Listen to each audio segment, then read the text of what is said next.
días. ¿Cómo están? Bien, también, muy bien. Muchas gracias. Bueno, el día de hoy está con nosotros Alejandro Schwartz, director de el IMSS Bienestar, Claudia Curiel, secretaria de Cultura, y Bulmaro con Suave Patria. Le pedí a Alejandro que él hizo un artículo hace algunos años y ha estado trabajando el tema de la política industrial para las farmacéuticas. Ayer hablábamos de cómo disminuyó la inversión de la industria farmacéutica en nuestro país. Entonces, vi ayer que en las redes decían que nosotros culpábamos siempre. Entonces, les voy a mostrar, quiero que les muestre Alejandro los datos de la caída del Producto Interno Bruto o de la participación de la industria farmacéutica en nuestro país y su caída en el Producto Interno Bruto a partir del retiro de la necesidad de tener una planta de producción en nuestro país para que el gobierno comprara medicamentos. Entonces, por eso lo invité, para darle seguimiento a lo que estábamos platicando ayer. Y después Claudia nos va a hablar nuevamente de México Canta y el avance. Ya queremos escuchar las canciones que van a participar en este segundo proceso. Entonces ya nos va a dar las fechas. Y bueno, al cierre de la conferencia, Bulmaro con Suave Patria. Adelante, Alejandro.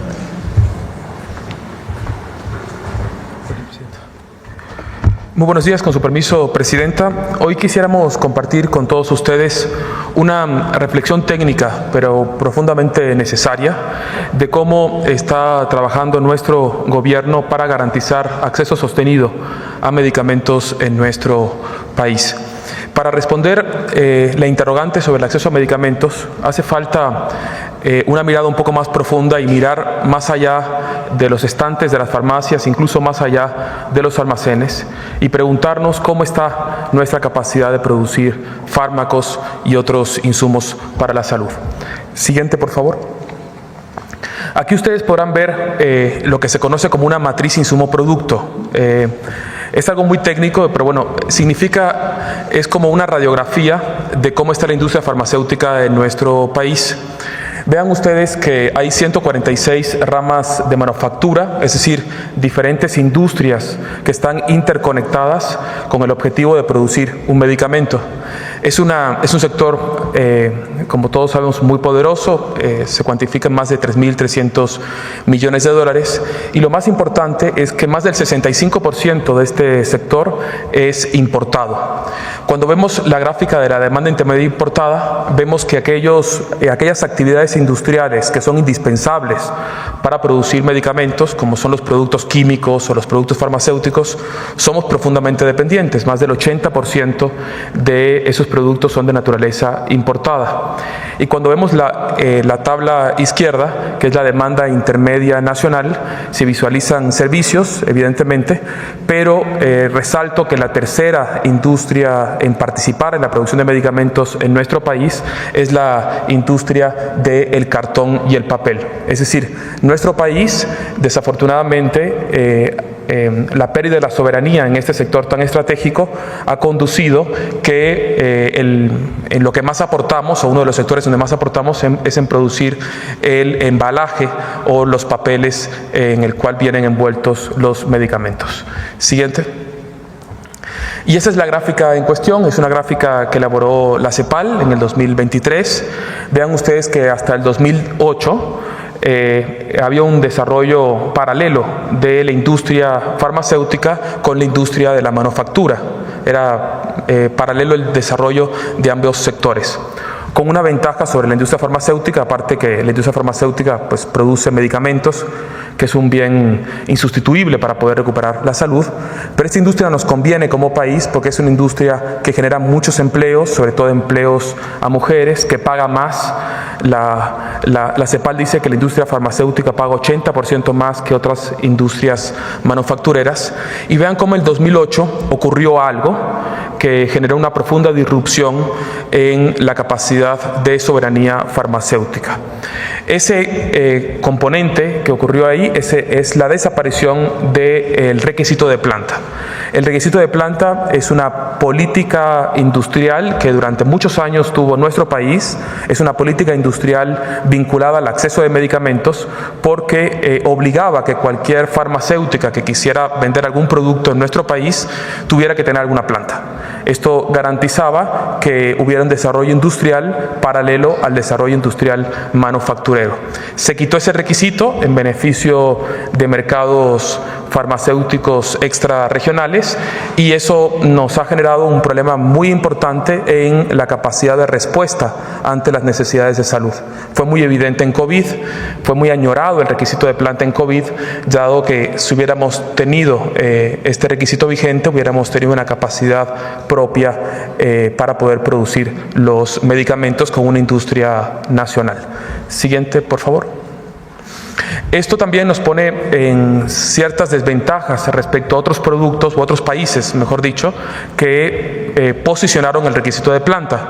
El mismo año que México quitó el requisito de planta, Brasil puso un requisito de planta en una política muy interesante que se llama política de producción farmacéutica, y hoy Brasil produce en su territorio cerca del 90% de los medicamentos del Sistema Universal en Salud. El Sistema Universal en Salud es como el Bienestar de Brasil, con una ventaja que ellos mismos producen sus medicamentos con una industria consolidada.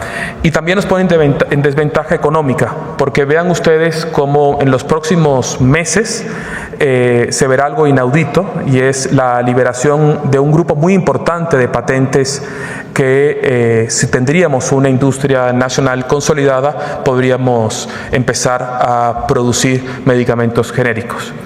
Y la pregunta es, ¿por qué es tan importante producir genéricos? Porque los genéricos son un elemento fundamental para poder garantizar acceso a medicamentos. Y con esta siguiente diapositiva cierro. Vean ustedes este trabajo muy interesante en el cual se identifica cómo el precio de los medicamentos se ajusta hacia la baja cuando ingresa un genérico, ¿no?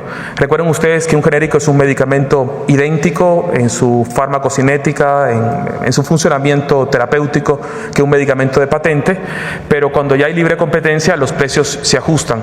Esto es muy importante porque significa que un mismo medicamento que funciona exactamente para lo mismo, podemos adquirirlo 5 veces más económico que con un medicamento de patente. Sería cuento. Muchas gracias, Presidenta. O sea que sí, en 2008, el periodo de Calderón, se retiró el requisito de planta y cayó por completo la industria farmacéutica nacional. Y nuestro objetivo pues es recuperarla. Se emitió un decreto para que en la próxima licitación sea tomada en cuenta como un elemento central si existen plantas de producción nacional para la compra de medicamentos para el Sistema Nacional de Salud. Bueno, esta era la aclaración. Claudia. Bueno, esperen, nada más, quédate. Este tema de las patentes es parte de lo que queremos producir. O sea, ya no se liberaron muchas patentes. Para quien nos escucha, cuando un medicamento tiene patente solo lo puede producir el laboratorio que tiene la patente. En el momento que se libera la patente, porque ya cumplió ciertos años, lo puede producir cualquier laboratorio, siempre y cuando obviamente cumpla con todas las normas técnicas. Entonces, uno de los principios pues es producir más genéricos en nuestro país, privado y público. Porque sí es importante ese dato. Son 385, ¿no? Más o menos. Adelante. Gracias. Muy buenos días, con su permiso, Presidenta.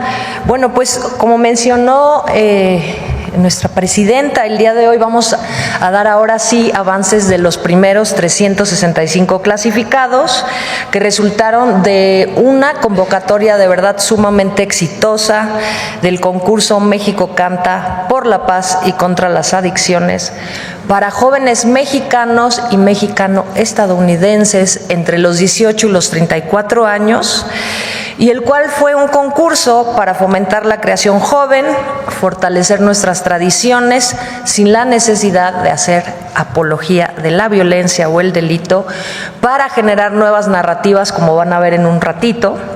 Y nada más recordar que esta iniciativa del Gobierno de México se hizo en colaboración con el Consejo Mexicano de la Música, que convoca a compositores, compositoras, artistas, a gente de la industria independiente, también internacional, nacional, transnacional, quienes se han sumado al proyecto para dar un acompañamiento muy importante, porque los van a dar acompañamiento en las producciones previas a las finales, y son quienes nos han ayudado a encontrar el talento que van a ver hoy, y eso pues con oído, con experiencia y con gran trayectoria. ¿Avanzamos?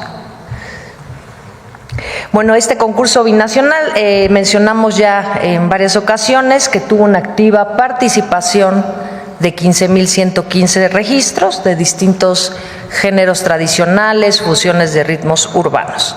En esta segunda fase, que recién terminó y que hoy damos resultados, arrojó, como se ha mencionado, 12,428 registros en México, 2,697 en Estados Unidos.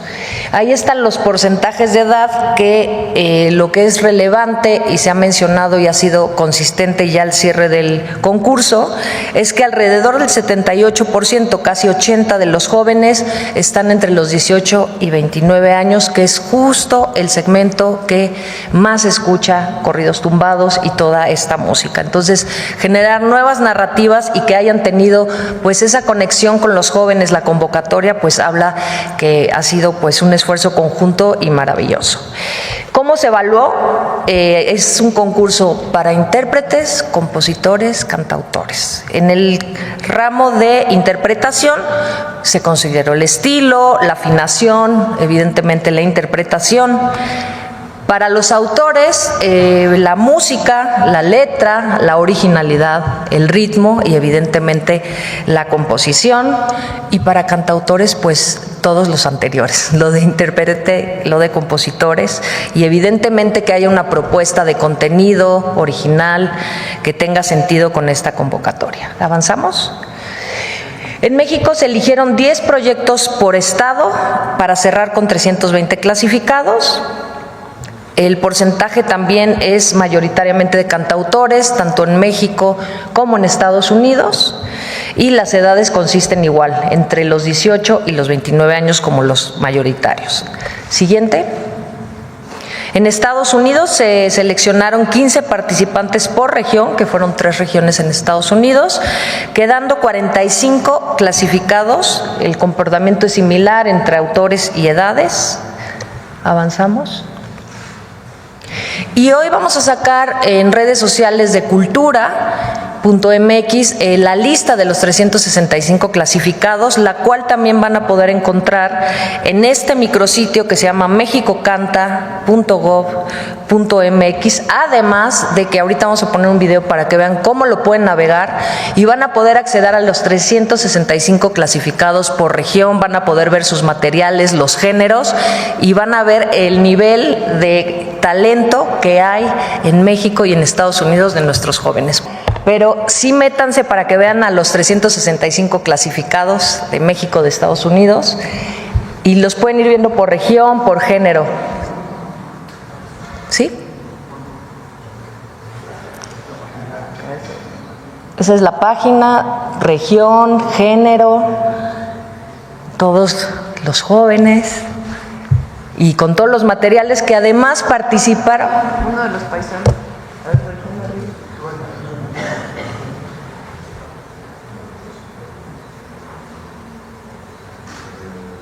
A ver, centro está. Ajá. Cualquiera que. A ver, ahí abajo. Sí. Al final les ponemos un videíto, pero aquí van a poder ver a los 365 completos y nada más recordar cuáles son las próximas etapas. Las próximas etapas son la última selección, que serán los 48 clasificados que ya van a ir a las semifinales presenciales por región, las cuales vamos a empezar a dar a conocer desde la siguiente semana. Vamos a poder presentar los clasificados por región de Estados Unidos, una siguiente semana otra región y así hasta presentar los 6 programas que vamos a tener de las 6 semifinales, que serán los que llegarán evidentemente a la final. Entonces, los próximos resultados de todos ellos ya podemos a partir de la siguiente semana. Y estas fases serán presenciales con un jurado que me gustaría presentar ahorita. Si avanzamos, por favor. Bueno, tenemos Regina Orozco, que la vieron en el video pasado, cantante, actriz, a Mónica Vélez, que también es una gran compositora, ha ganado 2 Grammys latinos, es una gran maestra de música y ha estado calificando muchísimo día y noche todos estos concursantes. América Sierra, también una cantante muy importante, compositora. Javier Ramírez, productor musical, ganador de 4 Grammys y 4 Latin Grammys, que es parte de los productores que están y van a trabajar con los jóvenes en los estudios de grabación. Avanzamos. Ese jurado es fijo, ese va a estar en las 6 finales y luego estamos invitando a uno por región que tengan ciertas especialidades y que puedan nutrir el jurado. Pues Vivir Quintana, que es una gran cantautora, compositora, activista de Coahuila. Fernando Rivera Calderón, también músico y también sale en Operación Mamut, lo hemos visto por ahí. Horacio Franco, que además, bueno, su formación es clásica, entonces también tiene otra perspectiva. Hemos querido hacer un jurado que tenga experiencia en distintos géneros, que pueda acompañar a los jóvenes. Fabián Rincón, productor musical, también tiene 3 Grammys latinos, es director del Instituto Mexicano del Mariachi, que ha generado pues una riqueza y muchísimos discos importantes. Tenemos a Fabián Rincón, que también es productor musical, también ya lo presenté, perdón. Mario Dom, compositor, productor musical, sobre todo de pop. Avi Quintanilla, pues productor, autor, ganador en múltiples premios y además también, pues saben, ¿no? Hermano de Selena, de la gran Selena, que este año cumplió 30 años. Ahora ya les vamos a compartir ahora sí un video que fue aleatorio, porque ya ven que son 365 de los clasificados. Ahora van a ver el talento, la frescura, el talento sin fronteras de este gran concurso sin precedentes, y mencionar que también lo estuvimos hablando con el jurado, con el Consejo Mexicano de la Música. En este concurso no hay ganadores, no hay perdedores, todos pues van a hablar de la riqueza, de la diversidad y talento, representan al México presente, al México futuro, y por eso va a haber un acompañamiento para los jóvenes, independientemente que no sean los ganadores, van a tener mucho contacto con productores y les vamos a seguir dando un impulso importante. No olviden de visitar el micrositio mexicocanta.gov.mx y ahora sí vamos a un video de algunos de los 365, pero para que los puedan escuchar mejor, de distintos géneros y de distintas regiones.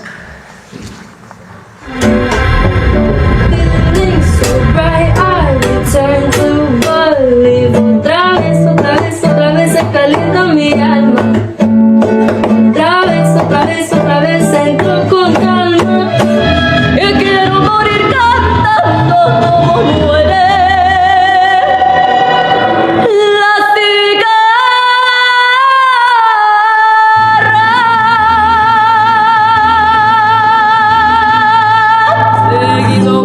Sus ovejas como si fuera un hechizo.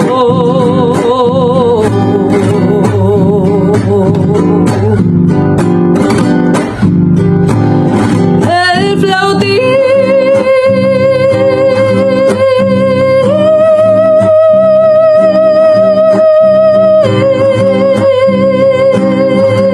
el vestido rojo se quedó guardado, jamás te lo dije, no te lo he dado. Otro más lo quite, me lo he imaginado. Por eso en la bolsa ahí se encuentras algo. No soportaría tolerar la idea que alguien más te toque, que alguien más te vea, pero ya sucede que maldita sea. Te diré una cosa, baby, haz lo que quieras. Yo quisiera que tú fueras solo para mí. ¿Hasta cuándo volverás a mis brazos? No lo sé. Quien me viera 9 en punto, ahí estaba en el hogar, y tanto para nada, la noche malgastada, y si fue poquito me apagaba, cada hora que no entrabas, tanto para nada, las 12 y no llegabas, como si de veras me importara lo que todos platicaban. Ni la muerte ni ningún mal hechizo, porque en cuerpo y alma estamos unidos. Hey, solo déjate llevar. Cuéntame cuáles son tus planes, tus sueños sin más. Que yo quiero acompañarte, no lo pienses más. Ay, déjate llevar, amor. Pasaje al lado que no vemos el fino.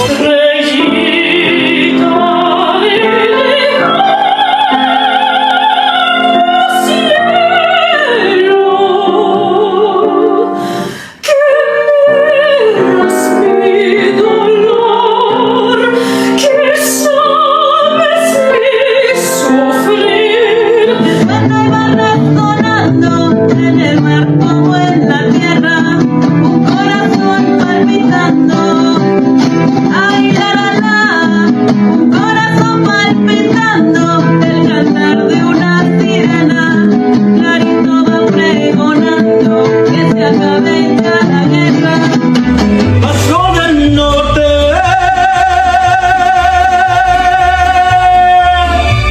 que lejos te vas quedando. Tus divisiones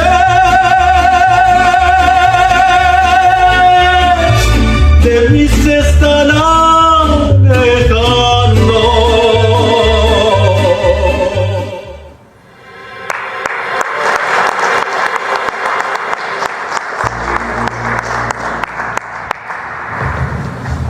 Pues los invitamos a que entren a la página México Canta. Bueno, adelante, vamos con las preguntas. Vamos. A ver, hasta allá atrás, que compañero de verde, no me acuerdo cómo te llamas, atrás de... Así.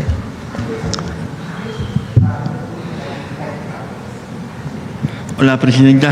Buenos días. Soy César Huerta, de la revista César. Polemón. Ajá. Y pues quisiera preguntarle, esta semana, en la segunda sala de la Suprema Corte, pues hubo un amparo a la empresa Coisa Consultores Industriales, que pues estuvo acusada por el SAT de ser una empresa fantasma que emitía facturas para beneficiar a Grupo Televisa, la cual no tenía empleados, ni muebles, ni computadoras, ni medios para operar. El proyecto pues fue del ministro Javier Lainez y votaron a favor Alberto Pérez Dayán y Yasmín Esquivel. Solo una ministra, Lenia Batres, votó en contra y advirtió que con este fallo pues se flexibilizan los criterios que facilitan el fraude fiscal. ¿Qué opina, presidenta, que pues mientras el SAT recupera con cifras históricas mucho dinero en juicios fiscales, pues ahora algunos ministros, que ya se van muchos de ellos, pues protejan a estas empresas presuntamente factureras? Vamos a revisar el caso. No tenía... Normalmente recibo todos los casos relacionados con estos temas y otros que son decididos en la Corte, pero revisamos el caso y lo comentamos con gusto. Muchas gracias, presidenta. Y bueno, un poco esta pregunta también va relacionada, pues me gustaría también destacar que en una racha sin precedente, el SAT ganó en tribunales más de 66,000 millones de pesos durante el primer trimestre del 2025. Esto pues es importante porque es una cifra 133% más de lo que hubo en el periodo del año pasado. Y esto es mucho más importante todavía porque equivale al presupuesto de 4 programas sociales importantes como Jóvenes Construyendo el Futuro, la pensión para las mujeres bienestar, los precios de garantía y las becas para educación superior. Además, pues con esto se recuperaron ya 8 de cada 10 pesos en créditos fiscales. ¿Qué mensaje también, pues, Presidenta, le envía a estos grandes deudores fiscales que en esta nueva etapa que podría comenzar ahora con el Poder Judicial?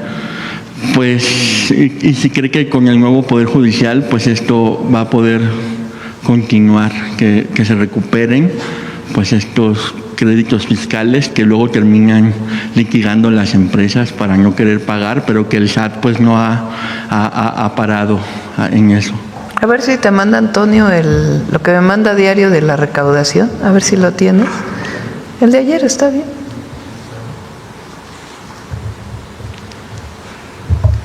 Bueno, este es en lo que va del 2025 al 30 de junio del 2025, la recaudación que hace el sistema de administración tributaria, que por cierto fuimos hace unos días a su aniversario. Para 2019, la recaudación era a esta fecha, es la misma comparación por fechas, 2 billones de pesos, 53,697 billones. O sea, un billón es 1,000,000 de millones, son 12 ceros. En 2025 son 3 billones 219,727 millones de pesos. O sea, en términos nominales hay un aumento de 412 y en términos reales un aumento respecto al año anterior del 10%. O sea, se recaudó, tomando en cuenta inflación, se recaudó 10% más que el año pasado. ¿Qué ha ayudado mucho? Aduanas, distintos mecanismos que hemos estado trabajando con aduanas.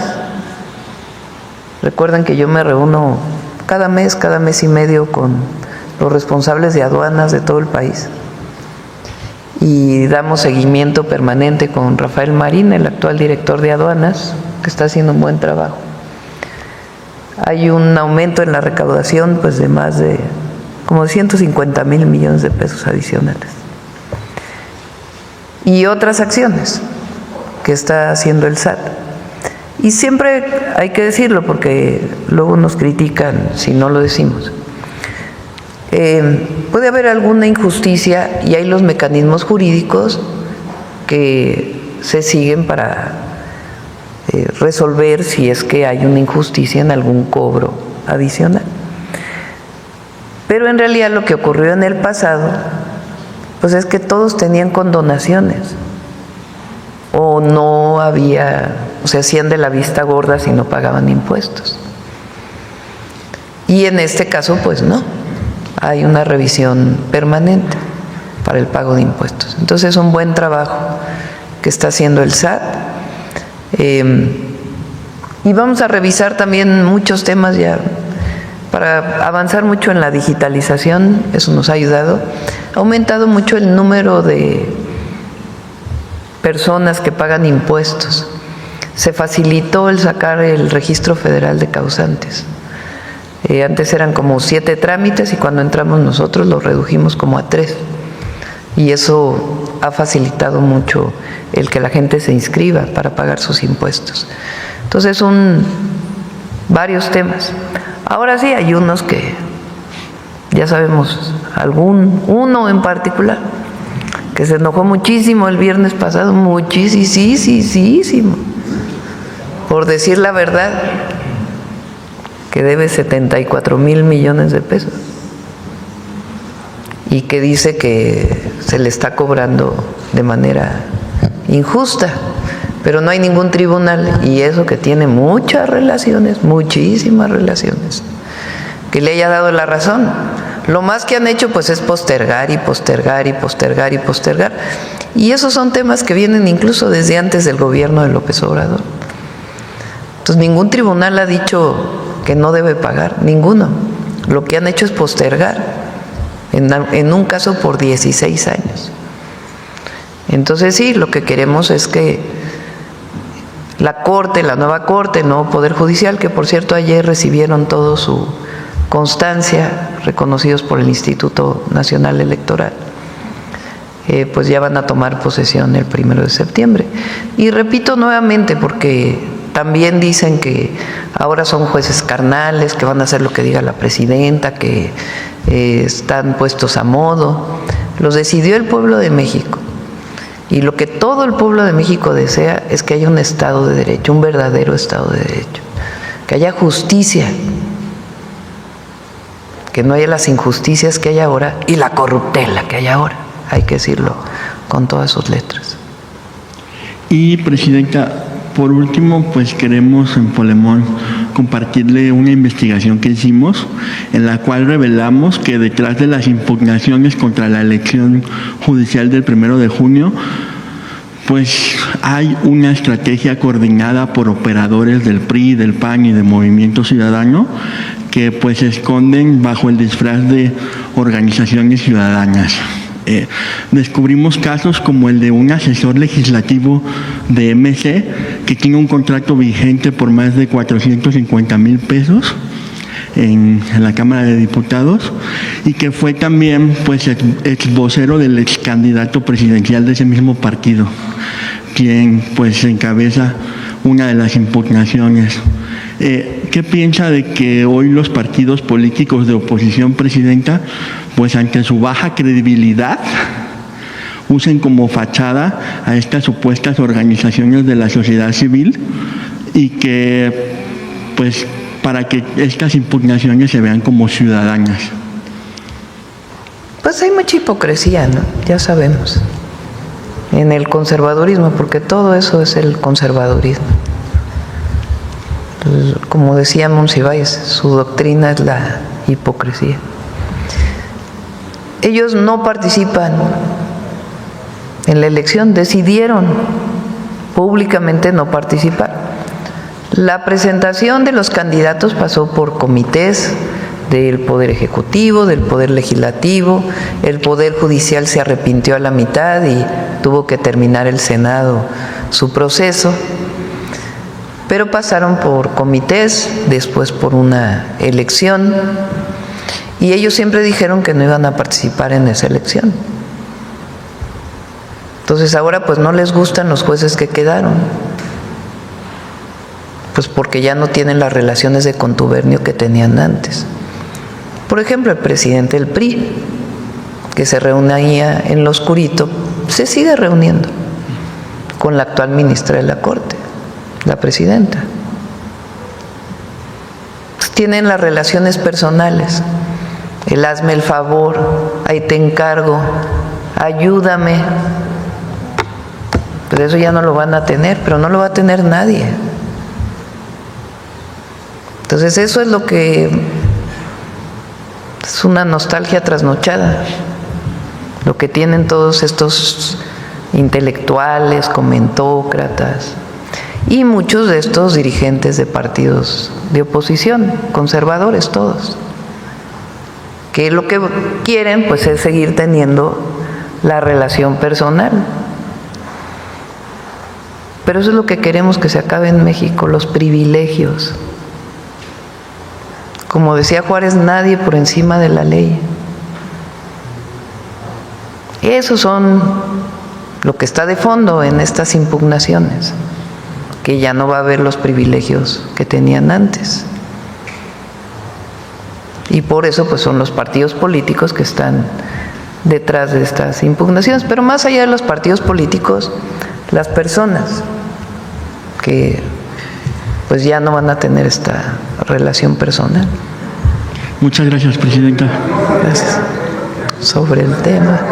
A ver, alguien que no haya preguntado en estos días, porque en estos días, a ver acá. Muchas gracias, Presidenta. Alejandro Cabral, de la Asociación Mundial de Radios Comunitarias, la AMARC, y de Política y Rock and Roll Radio. Y bueno, empezamos con cultura, si le parece, porque acá está la secretaria Curiel. En primer lugar, pues qué fascinante que vaya avanzando México Canta, y sí emociona ver a estos muchachos. Hay algunos con un talento tremendo. Y precisamente yo le quiero platicar un tema que posiblemente parezca menor, pero que me parece que es una muestra de lo que pasa en las comunidades. Hay una comunidad acá en Michoacán que se llama San Miguel Canario. En San Miguel Canario está el radialista quien puso la radio comunitaria ahí junto con la comunidad indígena de su pueblo, promoviendo desde hace mucho acciones culturales, y hizo una solicitud incluso aquí en Atención Ciudadana, me comentaba, para que le lleven maestros de música, de teatro, para fomentar la cultura ahí en la comunidad y para rescatar a los artesanos que ya son de mayor edad, y dice se van a perder estas tradiciones. No le dan respuesta, y después de un tiempo le dan respuesta en Atención Ciudadana, me comenta hace unos días, y la respuesta es: ve con tu presidente municipal para que te atienda. Cuando él lo que expone... ¿Desde aquí? Esa fue de aquí, Atención Ciudadana de Presidencia de la República, exactamente. Y le dicen: ve con tu presidente municipal. Pues sabemos que a veces las presidencias no tienen el recurso. Esta no es la cabecera municipal, cabe decir. Y él, además, le están pidiendo le sugirieron que los talleres se den en la cabecera municipal, si es que se dan talleres. Él lo que está proponiendo está muy interesante, le puedo hacer llegar la propuesta, es una propuesta con varios puntos, son como 5 puntos que propone, porque él propone hacer una especie de pequeñas casas de cultura, o como estos centros que ustedes están empezando a abrir, pero hacia las comunidades más pequeñas, en donde sean los pobladores cercanos que tienen experiencia artística los que promuevan, y que sean también los artesanos locales. Y platicando con él, como que definíamos que es algo así como México Canta, versión comunidad, pero en distintas disciplinas artísticas. Sacar a los talentos que están escondidos, sobre todo a las nuevas generaciones, y darles una plataforma. Entonces no sé qué opinión tenga de esto, si pudiéramos tomar, por ejemplo, este caso de San Miguel Canario como una especie de programa piloto. Mande. ¿Él a qué se dedica? Él es el director de la radio comunitaria de allá, de la radio. Pero aparte es artesano. La Voz del Canario, y él es artesano de madera. Sí, que lo tome en cuenta Claudia, que se comunique con él. El trabajo que están haciendo a través de Original, recuerden que antes había una sola presentación de Original en Los Pinos, en la Ciudad de México. Y ahora son 4, ¿verdad, Claudia? Son 4 exposiciones de artesanía, de textiles, realizados por manos principalmente de comunidades indígenas y afromexicanas. Una parte de Original ya tiene que ver no solamente con textiles, porque el primero estaba orientado a textiles, huipiles y piles de nuestro país, y ahora pues ya hay una parte de artesanía que permite pues ubicar, reconocerlos, apoyarlos para que puedan venir a la Ciudad de México o a otros lugares donde se está haciendo Original a poder vender sus productos. Esa es una de las acciones que estamos haciendo. Otra que ya la vamos a presentar aquí, estamos recuperando Fonart y dándole un impulso mucho mayor para que haya un espacio de venta de artesanías en la que apoye el gobierno a las y los artesanos. Son algunas de las acciones que estamos haciendo, pero nos ponemos en contacto. Muy bien. Y también ahora con la nueva ley de radio y televisión, de telecomunicaciones, ya va a ser más fácil tener una radio comunitaria y tener un esquema también de comercialización local que les permita tener los recursos para mantenerse. Ese es el otro tema que le quiero tratar, pero antes de eso, creo que, no sé si ya tenga la secretaria las 8 sedes que va a haber de México Canta, si ya están definidas estas 8 sedes. Sí, tenemos que revisar algunas, pero el otro viernes, porque le vamos a estar dando seguimiento los viernes. Entonces, a México Canta las presentamos. Si le parece, pues vamos con este tema de la Ley de Telecomunicaciones y Radiodifusión. Que en primer lugar me gustaría decir que se ha hablado mucho de si es una ley censura o que si es una ley regresiva y demás. Nosotros, la verdad, hemos leído con atención la ley desde la iniciativa que usted lanzó, desde antes dialogábamos algunos temas que nos interesaban y nos parece que está muy alejado de eso, que no, esta narrativa no tiene ninguna razón, es una ley que no restringe y que aquellos artículos que son, como ustedes lo han dicho, que le pueden preocupar a ciertos sectores, son artículos que se recogen de ley anterior e incluso algunos de 2 leyes anteriores, ¿no? Entonces, esto en primer lugar. En el caso de las radios comunitarias indígenas y afrodescendientes, estamos un poco preocupados, Presidenta, por ciertos cambios que le hicieron a la iniciativa que usted misma mandó. Al final, después de los conversatorios, obviamente se agregaron cosas que quienes estuvimos en los conversatorios, tuve la fortuna de estar ahí, se agregaron, pero algunas que no comentamos en los conversatorios y las modificaron de manera extraña y que no las dijo usted tampoco, las modificaron o en el Senado o no sé de dónde. Por ejemplo, una de ellas que habla de la sostenibilidad de los medios comunitarios indígenas, hablaba en el artículo 89 anterior, hoy el artículo 68 en su fracción séptima, de que el recurso que sea asignado por parte del gobierno federal en publicidad oficial sea repartido de manera equitativa. Y nos preocupa mucho que en la letra de la ley le quitaron la palabra equitativo. Y esto se presta a que favorezcan algún medio o desfavorezcan algún medio por su propio discurso. Ahí sí nos parece que puede haber un problema de tendencia. Esta idea de que se les otorgue entre el 1 y el 10%, me decían unos compañeros, pues ninguna ley que es ambigua puede ser una ley justa. Y si se deja entre el 1 y el 10, es como llegar con un funcionario y decirle, usted tiene la obligación de darme $1 o 10 pesos, ¿cuánto me quiere dar? Pues la respuesta siempre va a ser $1, ¿no? Sí, tiene que venir el reglamento. Exacto, es lo que le quería decir. Creo que en el reglamento... En algunos casos, por ejemplo, entre el 1 y el 10, pues tiene que ver también con el tamaño de la radio. Entonces, todo eso tiene que, pues, aterrizarse en el reglamento para que no quede a tanto criterio subjetivo, digamos. Claro, exacto. Creo que en el reglamento tenemos una oportunidad genial todavía de corregir la mayoría de estas cosas que nos preocupan hoy.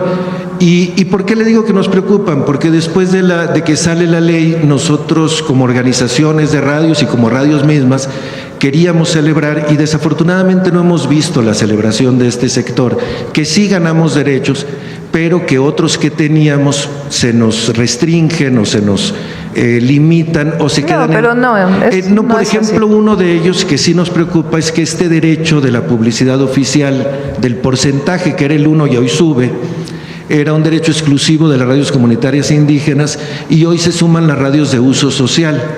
Entre las de uso social, pues hay algunas que son con tendencia comercial, cultural, y hay otras que son radios universitarias de universidades privadas. Las radios universitarias de cualquier universidad privada no pagan renta, no pagan luz, tienen empleados tienen presupuesto propio, pues. Entonces, pero también se restringe lo que se llama radios sociales. No, a ellas es a quienes se les otorga el recurso, sí, junto con nosotros. Pero la característica de las radios sociales, para evitar que se preste a que una radio comercial de pronto se ponga radio social y tenga algunos beneficios, o algunos otros temas que ocurrieron en el pasado, también se restringe.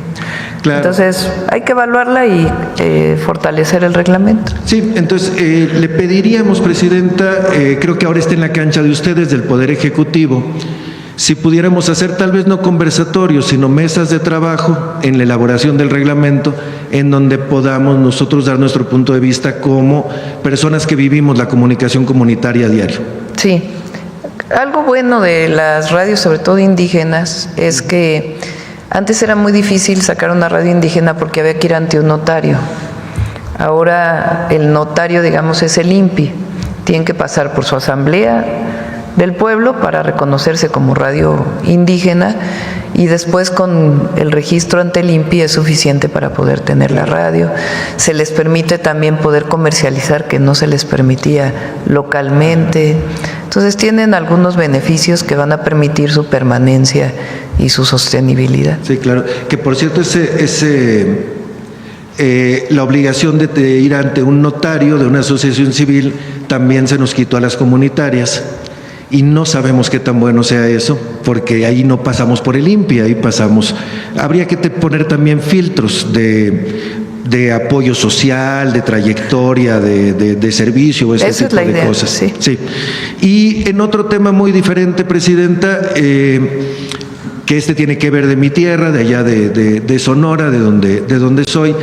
Ya hace más o menos... Está sobre representado Sonora aquí en la mañana. Por cierto, Veracruz está más sobre representado.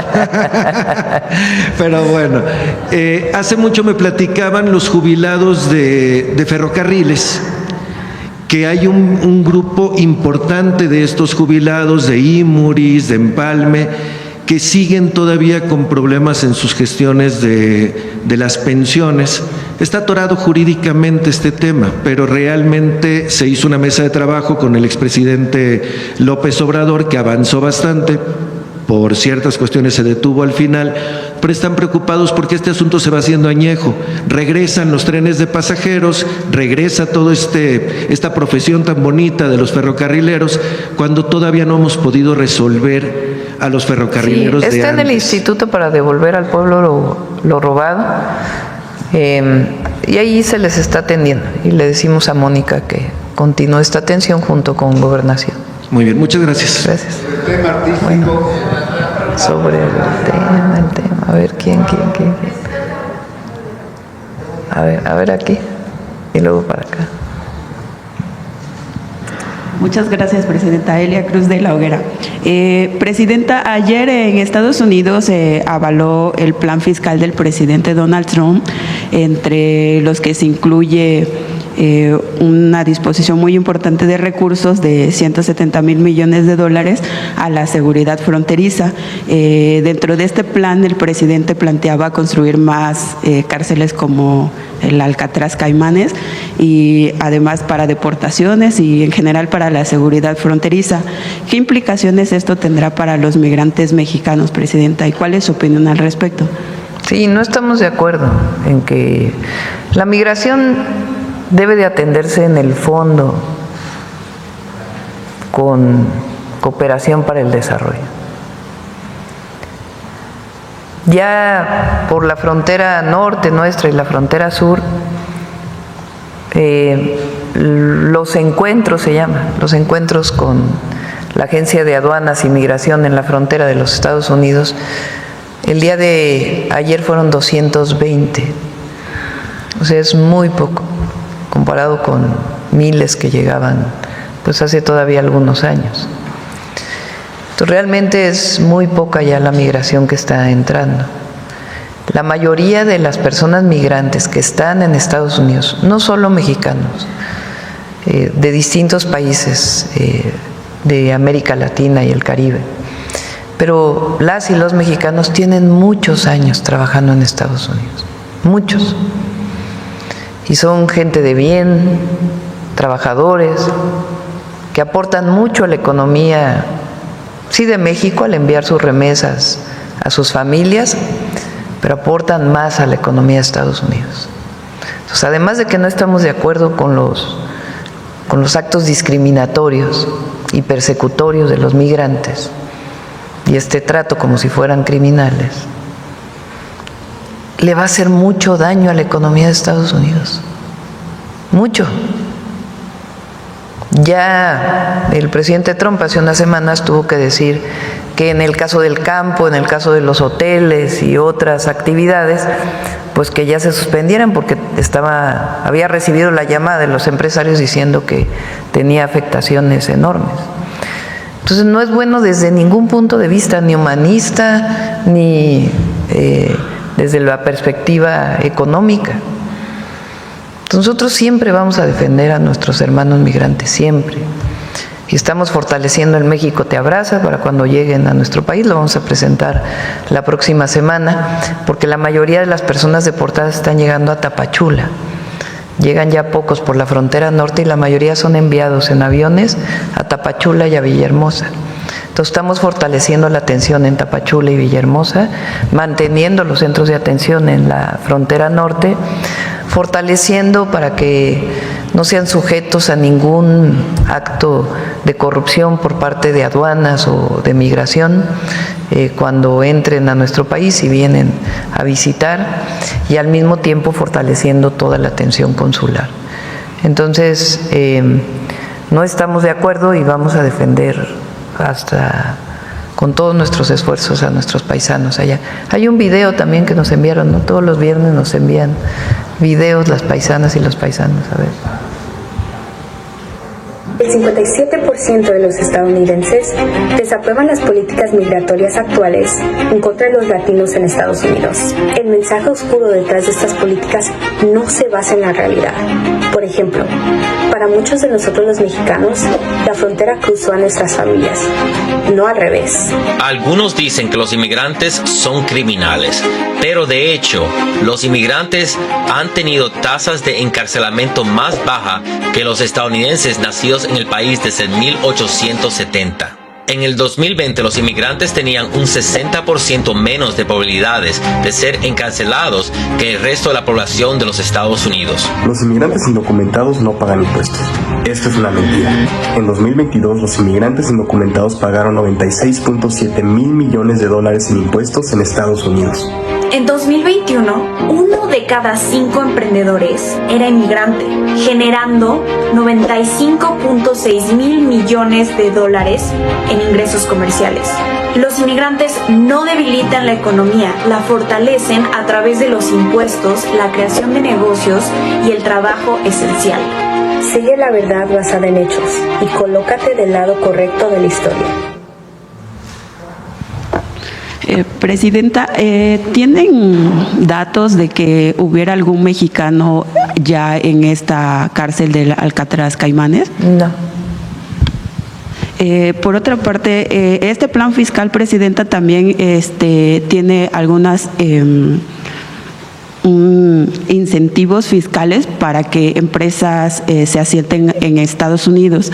¿Esto no tendrá alguna implicación para la economía mexicana y el tema de la relocalización que se impulsa en el Plan México? A ver, el Plan México lo que fortalece, el principal objetivo, aunque habla de relocalización, es que se produzca en México lo que en México se consume. Obviamente no puede ser el 100% porque tenemos una economía abierta, pero el objetivo es fortalecer la producción nacional para el consumo nacional. Es un elemento sustantivo. Y también traer empresas para exportación. Hoy México, dentro incluso de todas las circunstancias de aranceles, tiene una posición privilegiada frente a otros países. Ayer lo decía el secretario Marcelo Ebrard, por ejemplo, Vietnam se queda con 20% de aranceles. Nosotros en muchísimos productos seguimos con el tratado comercial sin aranceles y seguimos trabajando para fortalecer pues el comercio entre México y Estados Unidos y también buscando otras fronteras de exportación, no solamente hacia los Estados Unidos, que pues durante 40 años se fortaleció esta relación bilateral que va a seguir existiendo porque es indispensable para ambas economías.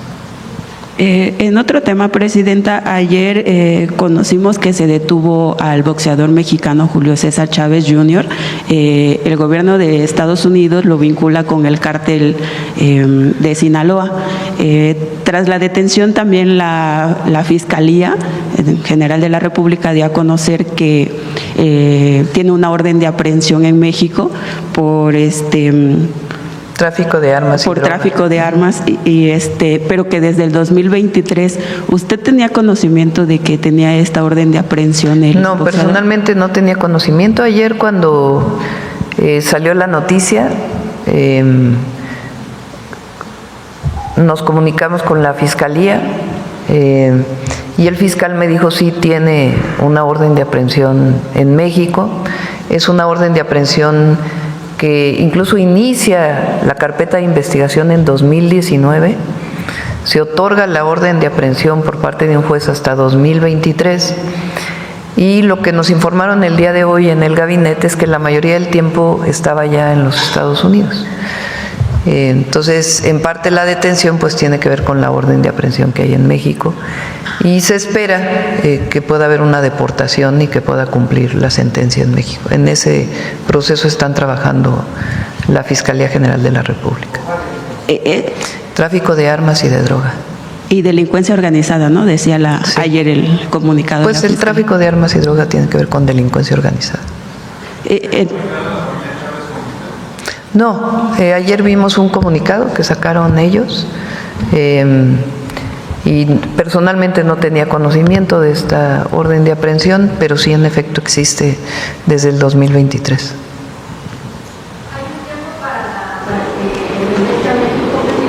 Está en eso la Fiscalía, con gusto pues, le pedimos a la Fiscalía que siga informando. Presidenta, en un último tema, ayer usted se reunió con empresarios. A su salida ellos nos comentaban que la reunión había sido como para fortalecer el Plan México, en el entendido de que ha habido una desaceleración económica global y justamente para que México no cayera como en esa tendencia. ¿Qué áreas se estarían fortaleciendo del Plan México? Fue una muy buena reunión. Ellos pues plantean sus distintas preocupaciones y lo que nosotros les planteamos pues es inviertan. Esa es, digamos, la posición que nosotros tenemos. Hay muchas áreas de inversión donde ya ellos tienen participación, pero hay otras áreas de inversión donde es importante que ellos generen cadenas de valor con pequeñas y medianas empresas. Vienen los polos de bienestar, ya está en puerta el concurso. Entonces lo que les planteamos pues es inviertan en el país, en las distintas áreas en donde son importantes, y a través del Consejo Coordinador Empresarial tenemos varias mesas de trabajo con distintos secretarios del Gobierno de México en el tema de energía, en el tema de disminución de trámites, en varios temas tenemos mesas de trabajo pues que generen toda la posibilidad para la inversión en el país. ¿Les hizo una petición específica de en qué área invertir? No, no hubo en particular un área, pero sí les planteamos, pues es muy importante que en estos momentos su compromiso con México pues se note más, porque evidentemente los aranceles pues tienen un impacto en nuestra economía. Entonces la economía está bien, está fuerte el peso, macroeconómicamente estamos bien, pero es importante que haya inversión pública, que la tenemos. La inversión pública este año, juntando todo, son cerca de 800,000 millones de pesos y son cerca de otros 800,000 en programas de bienestar. Y es muy importante pues que se potencie la inversión privada. Entonces, eso fue lo que platicamos. Ellos nos plantearon pues que hay temas de permisos que no les permiten avanzar en sus inversiones y pues ahí hay que facilitar dentro del marco de la ley para que puedan acelerarse todos los permisos. Finalmente, Presidenta, también, de acuerdo con datos del INEGI, se dio a conocer que cayó el índice de confianza del consumidor 2.2%. Sí, como 1% más o menos. Bueno, mensual 1.1 y sí, anual 2.2. ¿A qué cree que se debe eso? Pues es parte de esta situación que vivimos con los Estados Unidos, pero no hay un problema de consumo en el país. O sea, no hay ningún problema, incluso ayer lo mencionaron ellos. Entonces no hay problema, lo que hay que hacer pues es estar permanentemente revisando para que pues estén las inversiones y todo lo que se requiera para fortalecer la economía de México. Muchas gracias. Adelante. Aquí atrás, el compañero. Gracias, Presidenta. Buenos días, Gaspar Vela, de Grupo Milenio. En este tema de la detención de Julio César Chávez Jr., preguntarle, el gabinete de seguridad, su gabinete de seguridad tenía pues ubicado que Julio César Chávez Jr. tuviera vínculos con el cártel de Sinaloa. No se mencionó en el gabinete, lo que sí es una investigación de la Fiscalía que tiene que ver con delincuencia organizada. Inició en 2019, le dan la orden de aprehensión del 2023, de acuerdo con la Fiscalía, la información que nos envían, no se había podido cumplimentar, se llama la orden de aprehensión, porque una buena parte del tiempo estaba en los Estados Unidos y se detiene en los Estados Unidos y se busca que se deporte a México. En la plática que nos comenta que tuvo ayer con el fiscal general de la República, no se mencionó esta relación que señaló el gobierno de los Estados Unidos ayer con el cártel de Sinaloa. No, yo solo pregunté si tenía orden de aprehensión o no. Si no tenía orden de aprehensión, pues obviamente la actuación nuestra hubiera sido diferente, ¿no? Para preguntar de inmediato por qué lo estaban deteniendo allá. Pero una vez que la Fiscalía nos dice hay una orden de aprehensión en México, pues hay protocolos establecidos muy claros, donde ya es la Fiscalía quien atiende. Obviamente a cualquier persona, a cualquier mexicano o mexicana siempre se le dé el apoyo consular, siempre, tenga orden de aprehensión o no. Pero una vez que tiene orden de aprehensión, pues ya los protocolos son específicos directamente con la Fiscalía General de la República y Migración apoya en todo lo que se requiera. Le comentó el fiscal si se había solicitado, después de que se da a conocer esta orden de aprehensión, alguna orden de detención provisional con fines de extradición al gobierno de los Estados Unidos. ¿No se había solicitado? No, la comunicación fue así, fue muy breve. Fiscal, quisiéramos saber si hay orden de aprehensión de esta persona. Sí hay orden de aprehensión y los procedimientos son estos. Ok, ¿hay algún estimado de cuándo podría llegar a México, Presidenta, finalmente? Ahí tiene que ser la Fiscalía quien esté y la información que nosotros tengamos, por supuesto, la informamos. Ok, muy bien. En un segundo tema, Presidenta, respecto a la reforma o iniciativa de reforma electoral que ya se está trabajando, que se está elaborando, ¿esta tendría o recuperaría algunos puntos de la iniciativa que en su momento presentó Andrés Manuel López Obrador? Y si usted estaría a favor de la elección de consejeros del Instituto Nacional Electoral a través del voto popular. No hemos trabajado completa la ley. Estamos formando un grupo de trabajo interno del gobierno para poder elaborarla. Algunos de los temas que más nos interesan son que no haya tanto recurso público destinado a los partidos políticos, que las elecciones no sean tan caras en nuestro país, que se generen los mecanismos para que sean transparentes, que se realicen adecuadamente, pero que no se requieran tantos recursos. Que la representación proporcional de los partidos políticos se genere de una manera distinta, que no sean las listas de plurinominales. En fin, todo esto es lo que estamos discutiendo como eje sustantivo. Y ya lo de los consejeros pues es también parte de ver cómo, si también son electos o qué esquema se seguiría. ¿Estaría abierta esa posibilidad? Pudiera ser, pero no está definida todavía, como una propuesta del Ejecutivo. Ok, ¿y si recuperaría puntos de esta iniciativa que en su momento hizo? Sí, ahí mi punto de vista, porque ahí se planteaba casi una representación proporcional para todos los diputados y senadores.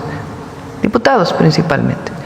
Es decir, se ampliaban los distritos electorales y había una elección distinta, ya no había directamente el diputado que le correspondía a un distrito electoral, sino más bien era por regiones y representación.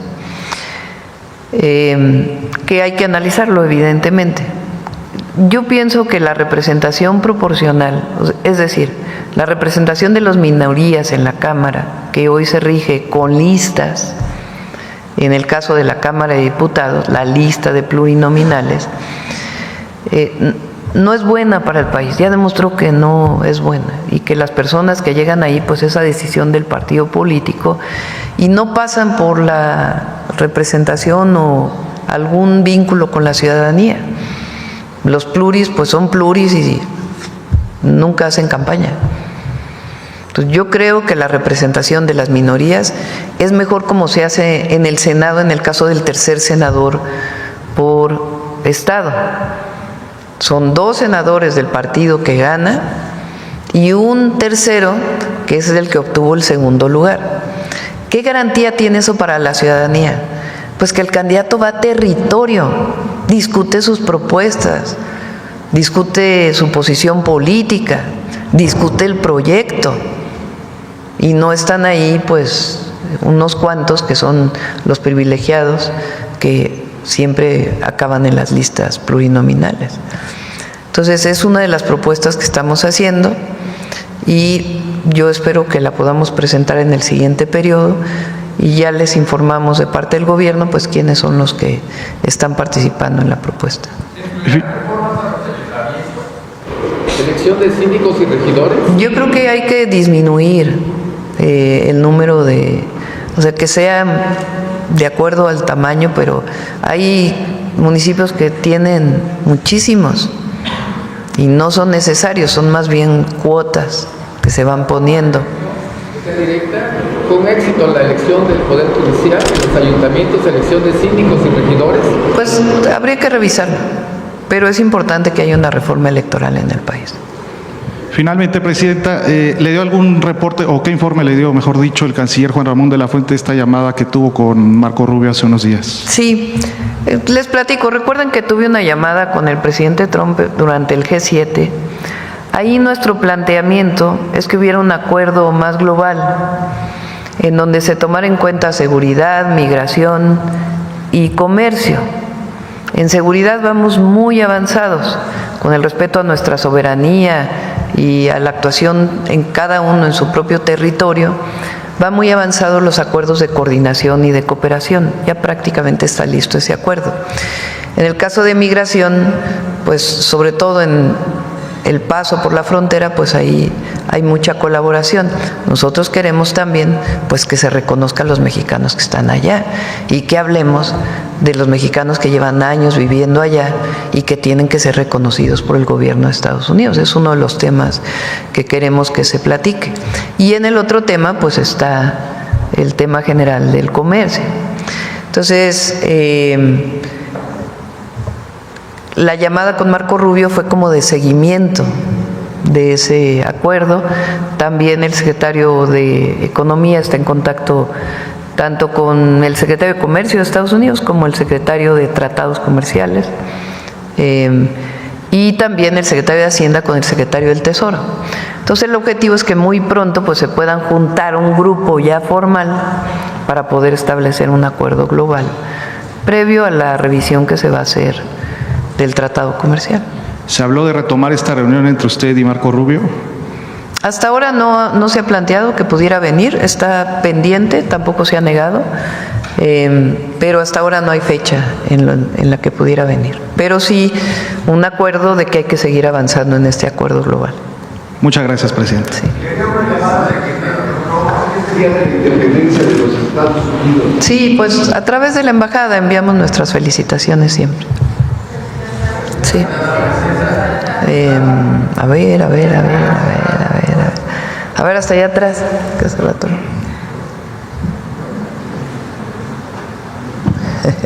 Muy buenos días, Presidenta. Amir Ibrahim del Quintana Roo MX. El primer tema que me gustaría tocar es el tema sobre el cuarto muelle. No sé si está enterada que se está tratando de hacer en Cozumel. Bueno, Cozumel ya tiene 3 muelles de cruceros y justamente donde quieren hacer el cuarto muelle precisamente está un arrecife muy bonito, por cierto. Los que han tenido oportunidad de snorkelear ahí, pues es una belleza natural preciosa. Además que el snorkel es una de las fuentes económicas que ingresa más en Cozumel del turismo que pernocta, porque ahí llega turismo en crucero y llega turismo que duerme, ¿no? Y el atractivo más grande para los que duermen ahí es precisamente, pues, el buceo, el snorkel, ¿no? Y es una maravilla. Se aprobó, creo que una MIA por ahí y una concesión a una empresa en donde el dueño de la empresa creo que es yucateco. Entonces hay un movimiento de la gente que vive en Cozumel y preguntarle, Presidenta, cuál es la opinión que tienen desde el gobierno federal sobre este proyecto. Lo platiqué con la gobernadora de Quintana Roo, que estuve ahí hace poco, y coincidimos en que hay que revisarlo por los impactos ambientales que puede tener. El turismo de crucero es importante para el país, es muy importante, pero también estamos buscando, y fue parte de uno de los acuerdos que se llegó con los cruceros, porque nosotros aumentamos los derechos, después hubo una disminución en acuerdo con ellos, pero parte de lo que queremos es que cuando estén en México compren cosas en México. O sea, que haya mucho más derrama económica del crucero, porque normalmente traen todo prácticamente de fuera, lo que comen, lo que consumen los que vienen en el crucero. Hay poca derrama en nuestro país, de hecho bajan unas cuantas horas y se vuelven a subir y se van en algunos casos. Y lo que queremos pues es que haya mucho más tiempo, que estén aquí, que se vinculen con FONART justamente, que es parte de lo que estamos trabajando con Josefina y con Claudia para que se vean, o sea, que los que llegan tengan acceso a la artesanía. Entre otras cosas es lo que estamos platicando.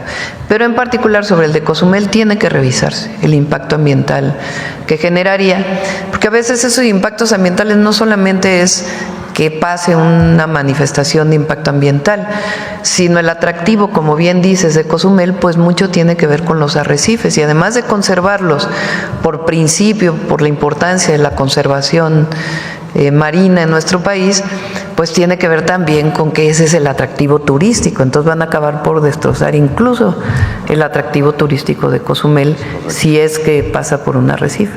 Entonces quedó de revisarlo nuevamente y de hablar también con la comunidad, que es, y si se decide hacer, en dónde se decidiría hacer, cómo se haría, pero siempre en contacto con la comunidad. Y si no, por razones ambientales y de otro tipo, pues también otorgar otras opciones a las empresas de cruceros.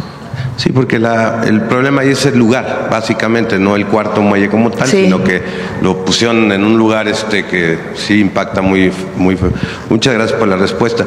En otra pregunta, en otro tema, Presidenta, hemos estado detectando a algunas personas que nos han contactado al medio de comunicación a través de los reporteros MX y del Quintana Roo MX, nos han contactado personas que tienen problemas, digamos, legales en el extranjero, que han sido, como digamos, de alguna manera, pues les congelan cuentas en el extranjero, pasan por un proceso judicial en el extranjero y a pesar de que los jueces de ese país, en el caso de Panamá y otros países, no los vinculan, no los sentencian o no los imputan por un delito, a pesar de todo eso, pues siguen reteniendo, digamos, sus cuentas congeladas y activos congelados. La pregunta sería, ¿qué pueden hacer este tipo de personas, este tipo de empresarios que de repente sufren este tipo de asuntos, que han pasado por un proceso legal en ese país, que no han salido culpables, ni siquiera imputados, y que aún así este país les retiene estos asuntos? ¿Qué herramientas tendrían estos mexicanos que están pasando esta situación en un país extranjero? Todos los consulados tienen la obligación de apoyar legalmente a nuestros connacionales que están fuera. Entonces, la opción pues es acercarse al consulado, y si nos pasas el caso en particular, pues también lo revisamos. Son algunos casos que han llegado y que preguntan, ¿no? ¿Qué podemos hacer? Porque estamos es el consulado quien tiene se acercan a los consulados de ese país. Apoyo legal, sí. Ok. Y pues bueno, pues sería todo. Gracias, Presidente. A ver, ¿quién más? A ver, allá la compañera de verde. Gracias, Presidenta. Buenos días. Ahora vamos a ir a Veracruz. Judith Sánchez Reyes, de Perspectivas MX y Radio Milet. Con este acuerdo que se dio a conocer entre Ovidio Guzmán y autoridades de Estados Unidos, preguntarle qué evaluación han hecho sobre el impacto de este acuerdo en lo que tiene que ver con la relación bilateral con ese país y en la lucha del narcotráfico en también aquí en nuestro territorio. ¿Y qué medidas de seguridad adicionales se implementarán para prevenir posibles represalias o movimientos de grupos delictivos relacionados obviamente con Ovidio Guzmán tras este acuerdo con autoridades estadounidenses? Pues no conocemos el acuerdo. Lo que sabemos es que se pretende declarar culpable en uno de los juicios y que se va a concentrar en un juicio, pero no es público ningún acuerdo al que haya llegado. ¿Qué decimos nosotros? Pues lo que dije ayer, o antier, no sé qué dije. Esta persona fue extraditado por México en un operativo que incluso causó muertes de soldados mexicanos. Entonces Estados Unidos tiene la obligación de estar en coordinación con la Fiscalía General de la República, que tiene pues la orden de aprehensión de esta persona. Entonces eso tiene que ser así y es la relación que tiene la Fiscalía frente a estos juicios y la Secretaría del Departamento de Justicia de los Estados Unidos. Entonces eso es lo primero, eso es algo que está establecido en los acuerdos internacionales. Lo segundo es, si en este juicio sale una imputación a alguna persona en México, pues tiene que venir pruebas del gobierno de los Estados Unidos a la Fiscalía General de la República para que haga su trabajo la Fiscalía General de la República en nuestro país. Y tercero, es esta posición que no se entiende muy bien del gobierno de los Estados Unidos, porque por un lado nombra terroristas a las organizaciones delictivas, tiene una política de no negociar con terroristas y si hay un acuerdo, pues entonces ¿en dónde queda su posición de no negociar con grupos terroristas? Tiene que quedar claro que en México hay una orden de aprehensión, que si decimos esto es porque nosotros también desde México combatimos a la delincuencia organizada y trabajamos todos los días para pacificar a nuestro país. Lo que está sucediendo hoy en Sinaloa tuvo que ver con la detención y la forma en que se dio esa detención de un miembro de la delincuencia organizada.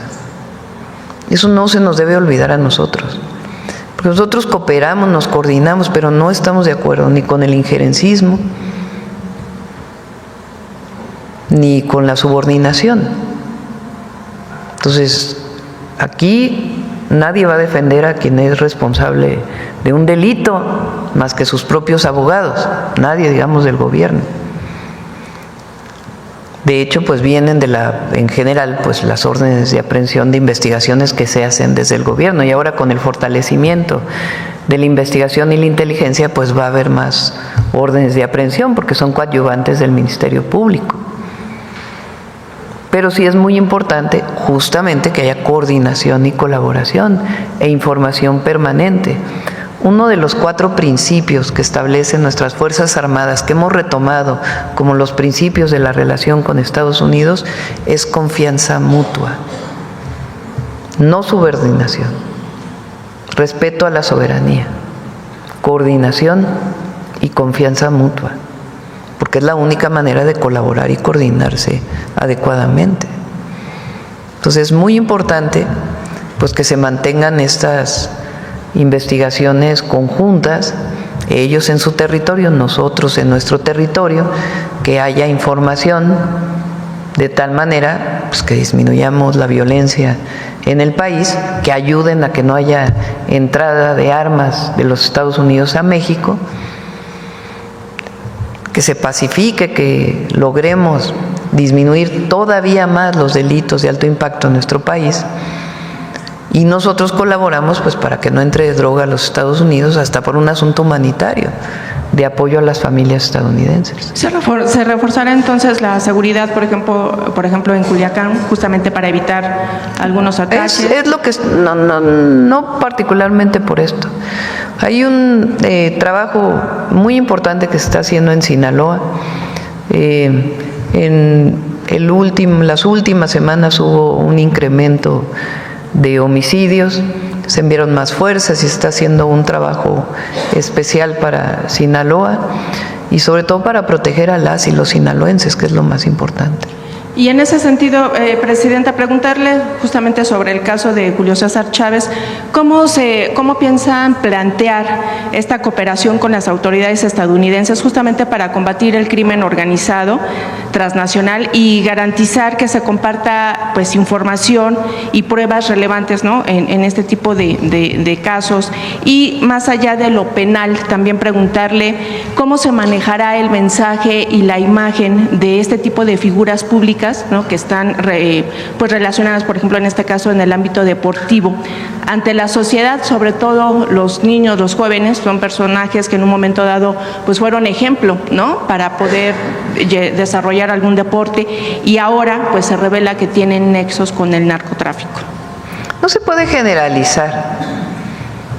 O sea, hay esta persona, Julio César Chávez Jr., ¿no?, o hijo, que tenía o que tiene una orden de aprehensión desde 2023 y es detenido en los Estados Unidos justamente o principalmente por esta orden de aprehensión y algunos cargos que se presentan allá, pero es una persona. Entonces, ¿qué buscamos nosotros?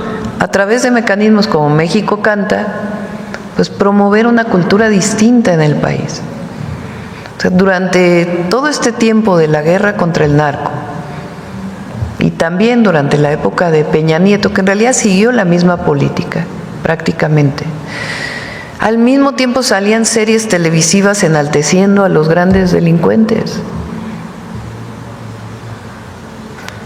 como si eso fuera el mejor estilo de vida para un joven mexicano. Pero eso no. Y no vamos a censurar, no se trata de censurar y que en eso no salga. Desde nuestra perspectiva hay estados que han decidido incluso que prohibir algunas letras o algunas canciones. Nosotros no pensamos que la prohibición en este caso sea la mejor opción, sino promover otras visiones a través de la música en este caso y también a través del deporte. Bien, Presidenta.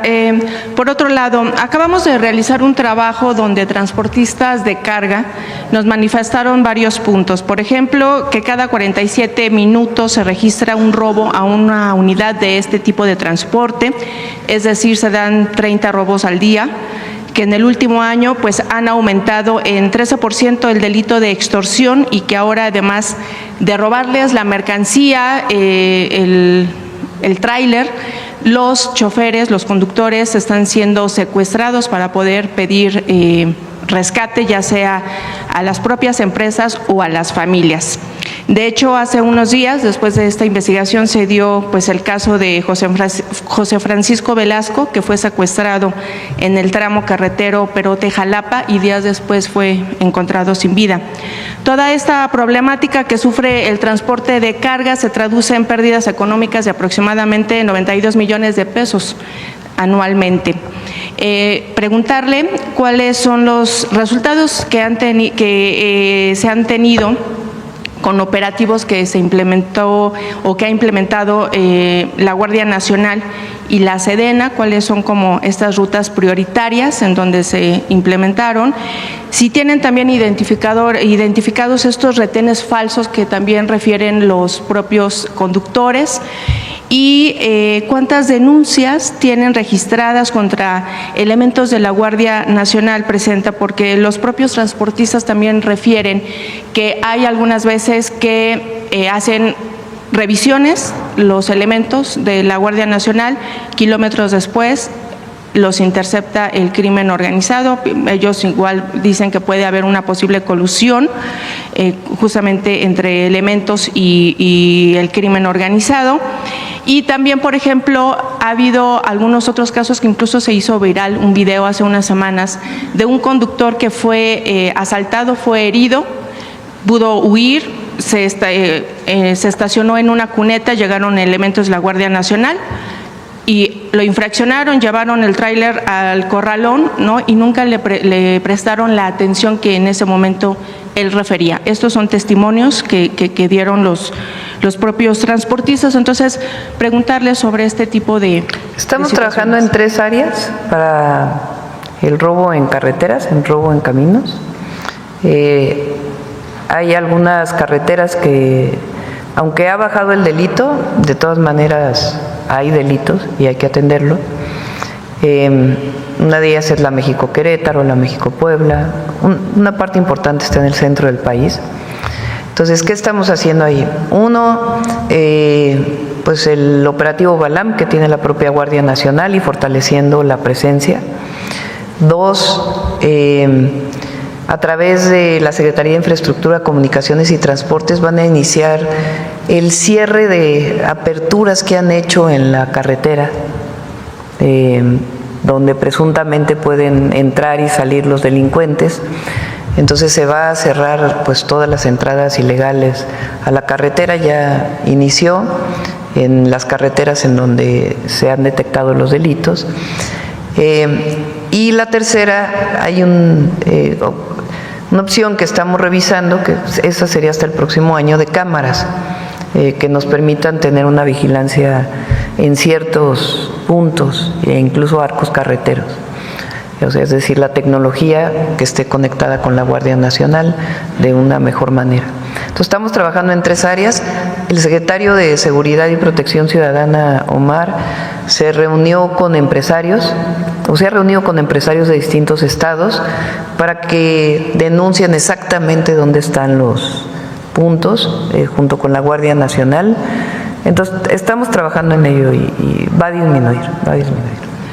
Finalmente, Presidenta, en gobiernos previos a la 4T se otorgaron muchas concesiones para la distribución de gas natural a empresas extranjeras. Una de ellas fue Engie, que es de origen francés, que opera en ciudades como Matamoros, Querétaro, Tampico, Estado de México y Mérida.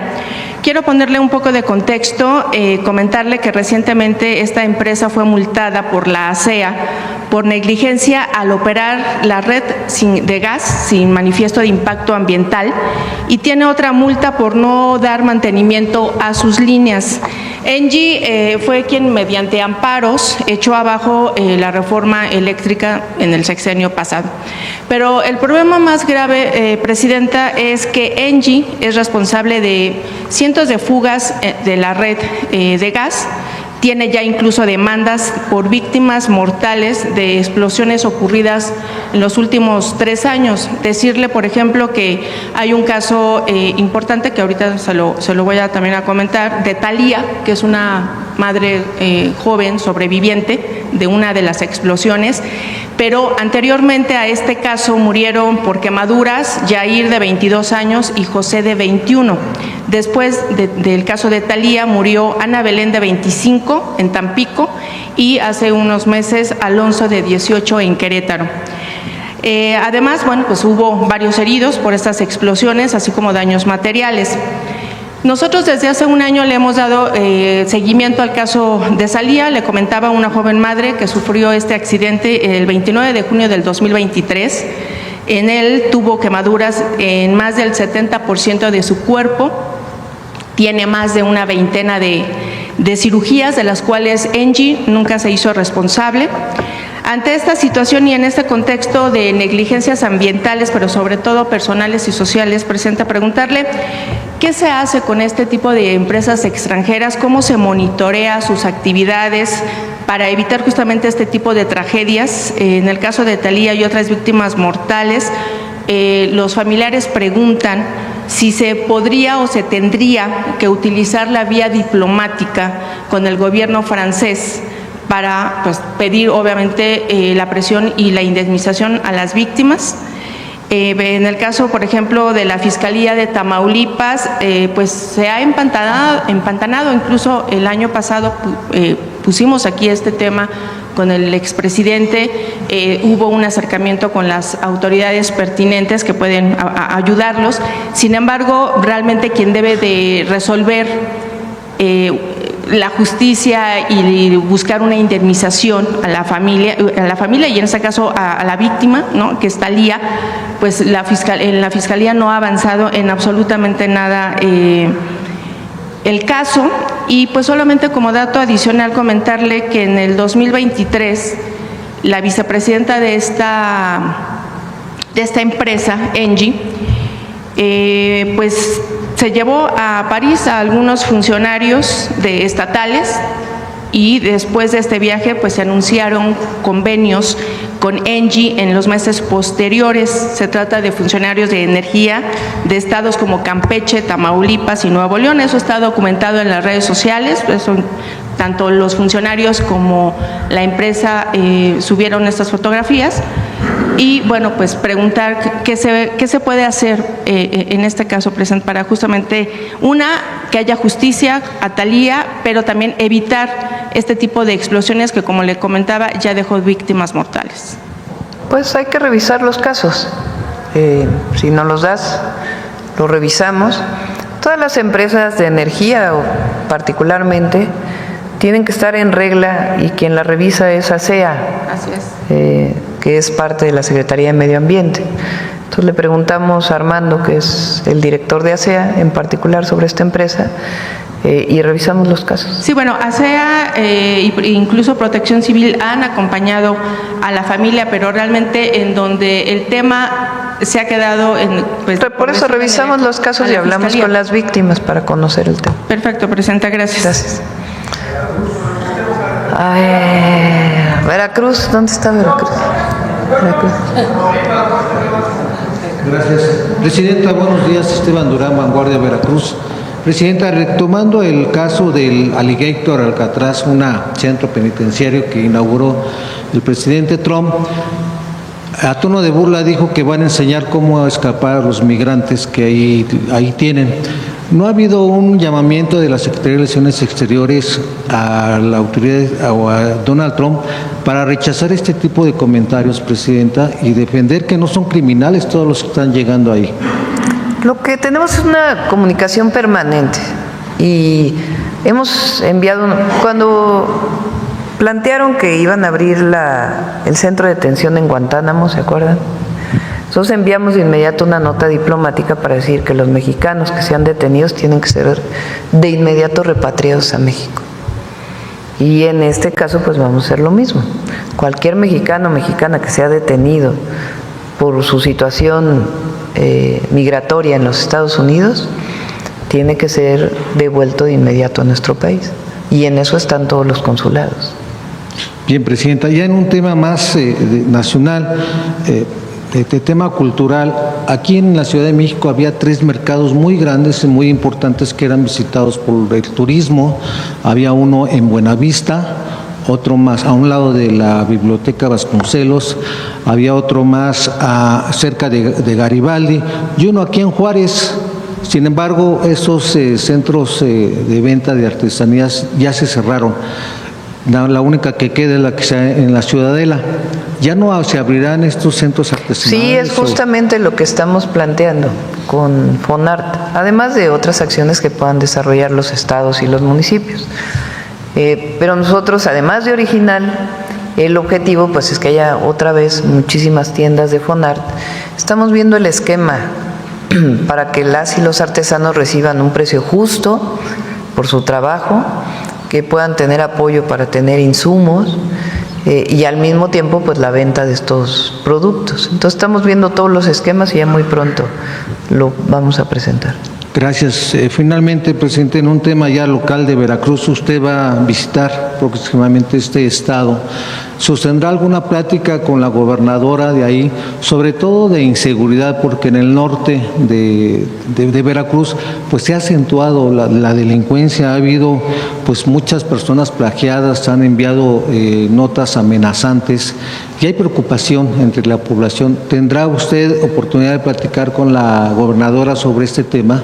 Sí, vamos, por supuesto voy a ver a la gobernadora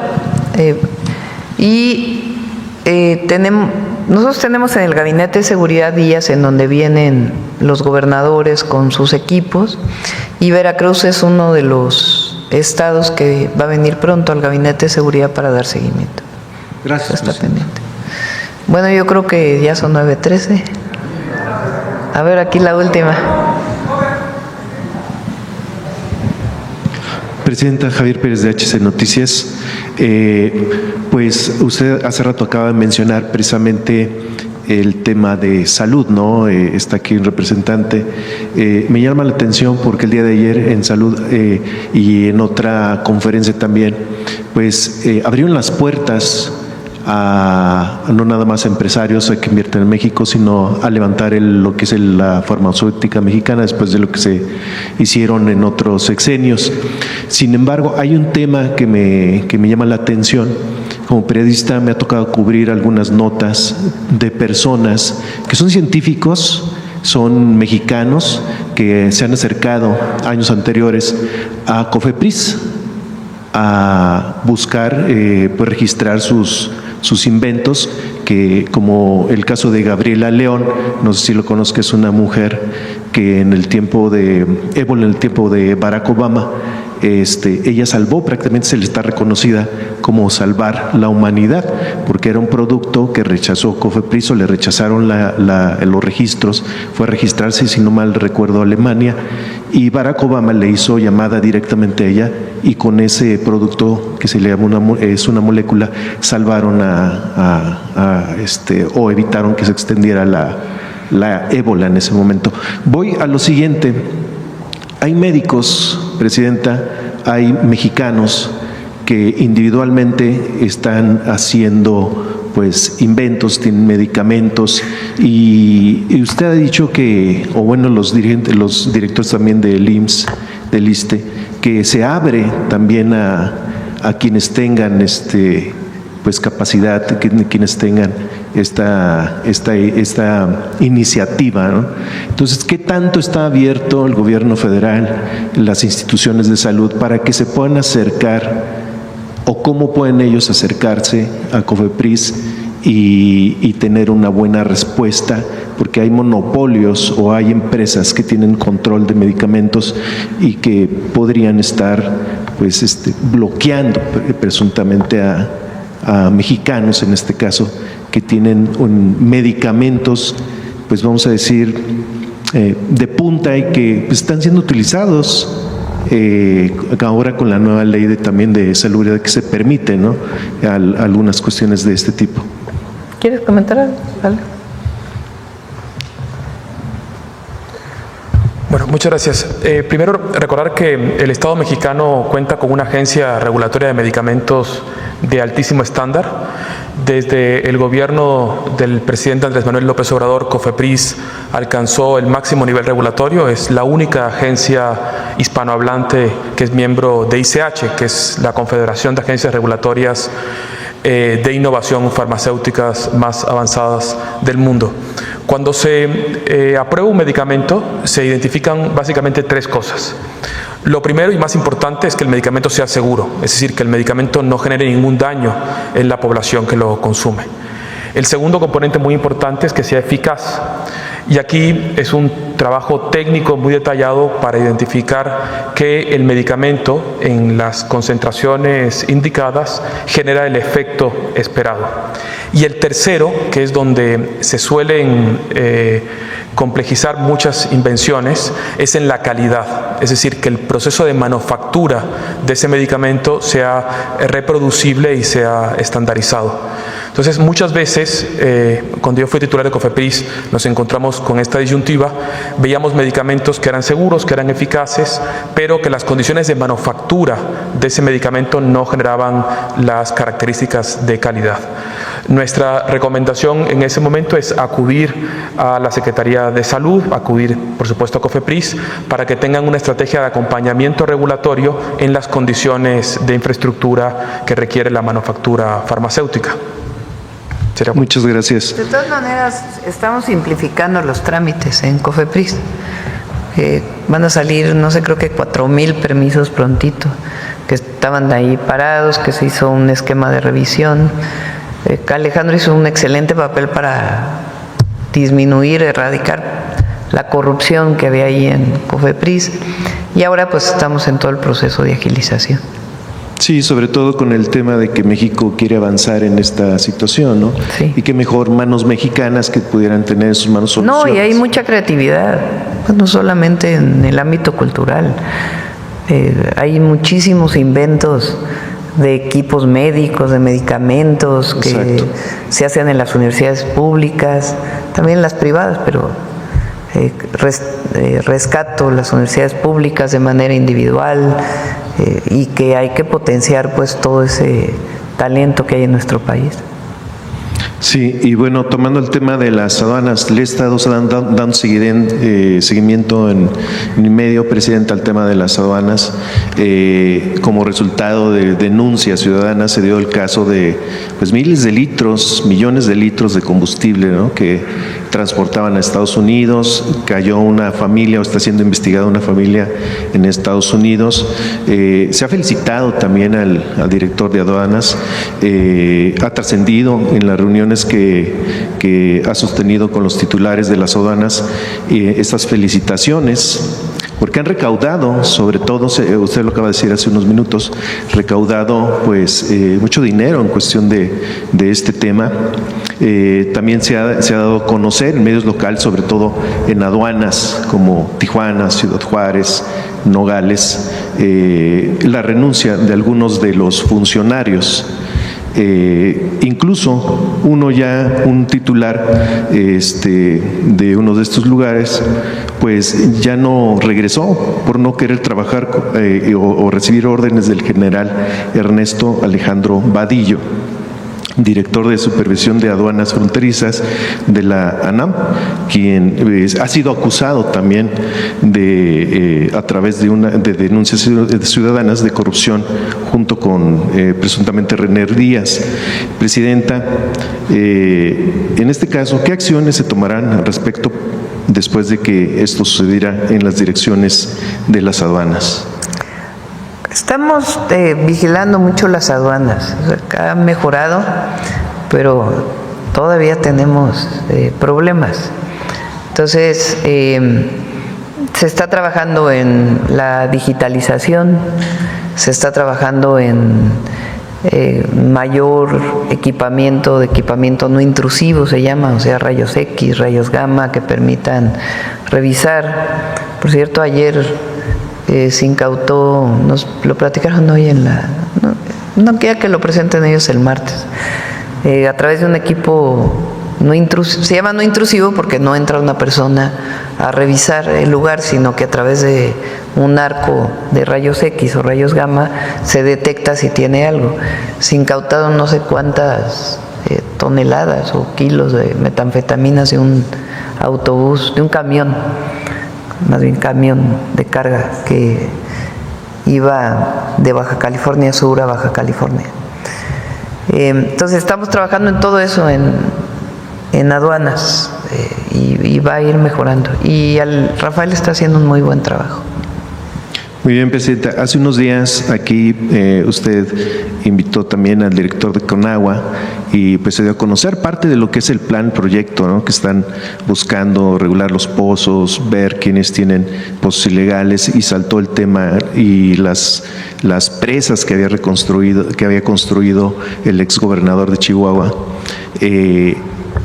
Hace 2 o 3 días sale en Chihuahua bailando, ¿no? Sí. Y sigue bailando siento yo de manera personal, y el pueblo de Juárez, de Chihuahua, que es burla para el pueblo chihuahuense, aparte de que en medios de comunicación del Estado, Presidenta, se empieza a apuntar al exgobernador y él alude a que Morena lo está buscando como candidato para ser parte del mismo partido. Está buena, sí está buena. ¿Qué opinión ¿Cómo tiene de dicen eso? los miércoles? Sí, no, ¿cómo crees? Sería todo, Presidenta. Muchas gracias. Por cierto, hay 2 temas que antes de irnos y de pasar a Suave Patria quería comentar. Uno es por la pregunta que hizo la compañera de Infobae ayer. Hoy me entregó, vamos a ponerlo, la nota de la consejera jurídica. por el tema de menores de edad que resultan embarazadas. Entonces hay una serie de normas que se han seguido y regulaciones que hay en nuestro país. Entonces, la Corte de Justicia en el 2016 estableció que la edad mínima para contraer matrimonios de 18 años. Esto es importante porque antes de eso se establecía que podía ser a los 16 años, en el caso de hombres, y 14 en el caso de mujeres. La Corte en el 2016 estableció que un matrimonio establecido, civil, legal, es a partir de la mayoría de edad. Ahora, las normas oficiales, hay una en 2005, que establece que la violencia familiar, sexual y contra las mujeres, criterios para la prevención y atención, y la norma 047 de la Secretaría de Salud para la atención a la salud del grupo etario de 10 a 19 años de edad, implementan los procedimientos y mecanismos en el caso de embarazo en menores de 18 años, así como cuando sea producto de una violación. Es decir, cuando llega una menor a dar a luz a un hospital, hay un protocolo establecido donde tienen que dar parte de inmediato al Ministerio Público. Si hay embarazo de una menor de edad por un adulto, puede y debe investigarse como delito, y la autoridad está obligada a actuar en defensa del interés superior del menor. ¿Sí?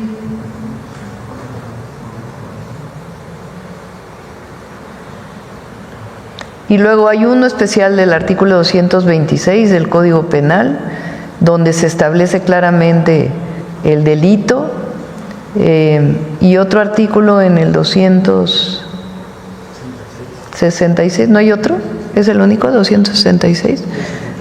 Y el 65, donde claramente se establecen los delitos. Entonces, por la pregunta de ayer, si llega una niña a dar a luz a un hospital, primero tiene que, antes no se hacía, a partir del presidente López Obrador, de la CONAPO, tiene que registrar, de RENAPO, tiene que registrarse la edad del padre, y en caso de ser menor de edad, de inmediato se abre una investigación. Es un procedimiento que tiene establecido Secretaría de Salud, porque ayer quedaba la duda, y por supuesto pues todas las campañas que tiene que haber para la información de las jóvenes, de las adolescentes, para pues evitar el embarazo. Tienen, o sea, no es porque la presidenta lo decida. Ya hay un protocolo y una norma que establece que tiene que iniciarse una investigación. Tienen que dar parte al Ministerio Público. ¿Cómo se maneja con el asunto de usos y costumbres? De todas maneras, o sea, de todas maneras, cuando llega una niña o un adolescente menor de 18 años, o sea, que no haya cumplido la mayoría de edad, que llegue a dar a luz, se investiga.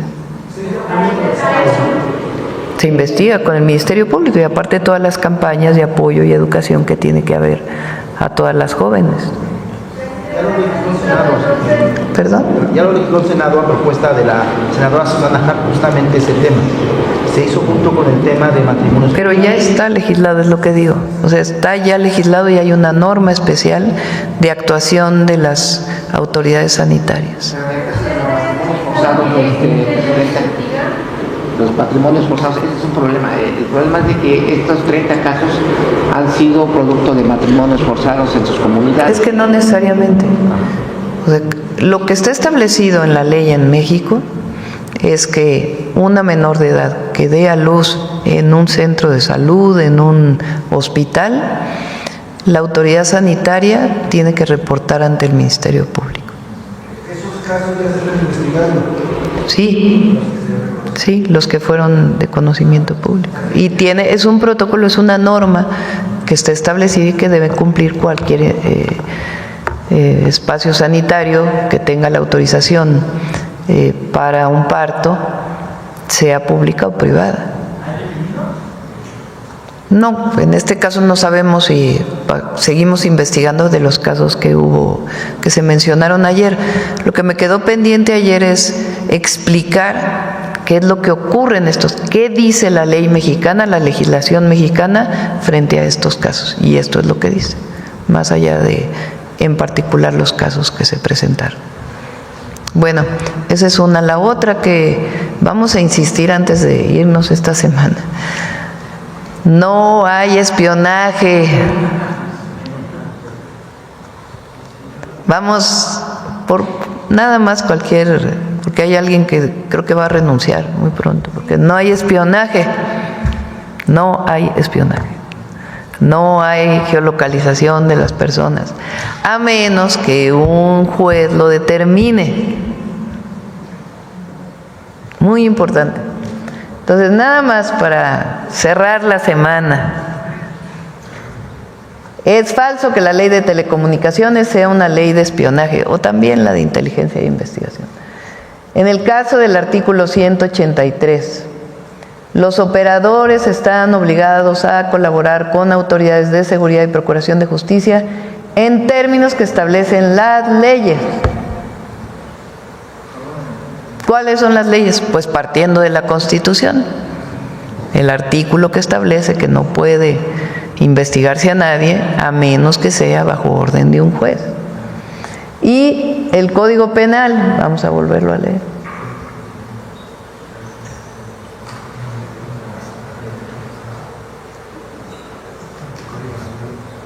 El Código Nacional de Procedimientos Penales. La localización, artículo 303, o sea, la ley que se aprobó dice, en términos de las leyes aplicables, ¿cuál es una de las leyes aplicables? El Código de Procedimientos Penales. Y el Código de Procedimientos Penales, en su artículo 303, dice, cuando el Ministerio Público considere necesaria la localización geográfica en tiempo real o entrega de datos conservados por los concesionarios de telecomunicaciones, los autorizados o proveedores de servicios de aplicaciones y contenidos de los equipos de comunicación móvil asociados a una línea que se encuentra relacionada con los hechos que se investigan, el procurador o el servidor público en quien se delegue la facultad podrá solicitar al juez de control del fuero correspondiente en su caso, por cualquier medio, requiera a los concesionarios de telecomunicaciones, los autorizados o proveedores de servicios de aplicaciones y contenidos, para que proporcionen con la oportunidad y suficiencia necesaria a la autoridad investigadora la información solicitada para el inmediato desahogo de dichos actos de investigación.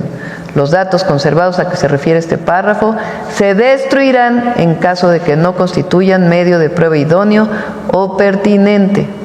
En la solicitud se expresarán los equipos de comunicación móvil relacionados con los hechos que se investigan, o sea, en la solicitud al juez, señalando los motivos e indicios que sustentan la necesidad de la localización geográfica en tiempo real o la entrega de los datos conservados, su duración y, en su caso, la denominación de la empresa autorizada o proveedora del servicio de telecomunicaciones a través del cual se operan las líneas, números o aparatos que serán objeto de la medida. La petición deberá ser resuelta por la autoridad judicial,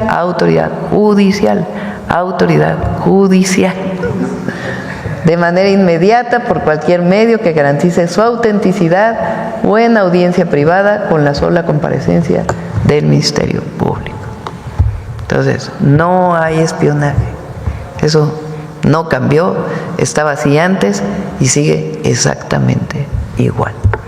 Bueno, vamos con Suave Patria. Con su permiso, Presidenta. Hanti Aguats, Presidenta. La saludo con mucha alegría. Hanti Aguats desde Palacio Nacional. Dentro de nuestras tradiciones, la música ocupa un lugar muy especial. Cada parte del país tiene sus propios ritmos, ritmos que nos regalan y nos reflejan la fuerza y la alegría de la gente. Pero hay un compás que es muy festivo, poético y muy particular.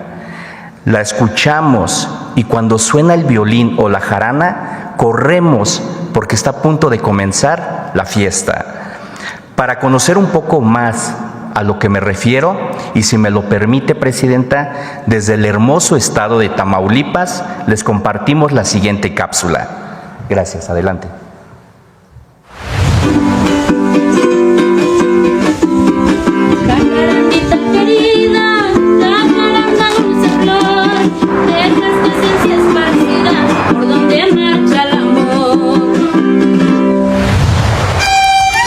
El son huasteco es un género musical que acompaña las tardes de fiesta, los nacimientos y las despedidas en la región huasteca.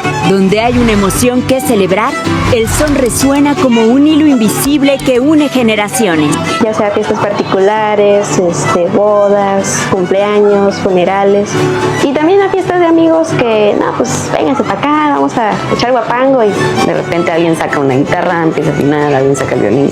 Entonces nos vamos entre todos ahí poniendo listos para tocar y creo que esos son momentos muy bonitos. Ya de los 7 años más o menos ya fue cuando yo ya empecé a tocar la música huasteca. Yo empecé con la guitarra quinta. De hecho la guitarra quinta pues me quedaba grandota, siempre la recargaba acostada porque no la podía sostener.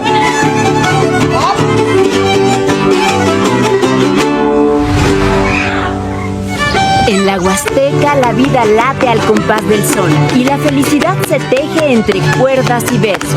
Bueno, la música huasteca para mí es familia, si lo tengo que resumir como a ciertas palabras, es familia, es amor. Pues es lo que soy, lo que somos. Pues a mí me da mucha felicidad, porque pues la música, vaya, pues eso es alegría, felicidad, siempre nos une, la música siempre es lo que hace con nosotros que nos unamos. Es muy como contradictorio porque sientes la emoción y los nervios, pero no sé, es como una emoción que gusta, como una película de miedo. ¿Qué le debo al guapango? Todo. El son ha resistido al paso del tiempo, pues vive en cada zapateado, en cada eco de jarana, y seguirá sonando mientras haya alguien con ganas de bailar. Que siga el son huasteco, que siga sonando a ese sabor huasteco y pues enriquecido por tantas voces, por tantos sentimientos, por tantas región y pues nada más que nunca se deje de oír, que siga sonando el guapango. Vamos para allá, Vamos bien. El guapango son huasteco es mucho más que una tradición. Es un lenguaje musical que nos expresa la alegría, la convivencia y el espíritu de las comunidades que lo preservan, pero lo más importante, que lo comparten. El zapateado, lejos de solo ser un movimiento de pies, cuenta historias, transmite emociones y conecta con las generaciones. Esto no importa si somos bailarines expertos o si apenas damos nuestros primeros pasos. Lo importante es el amor a la música, es el alma que dejamos en cada uno de los sones. Porque en estas grandes tierras, la música huasteca no solo se escucha, se vive y se siente en el ritmo de nuestros sones que laten en el corazón de México. Muchas gracias. Gracias.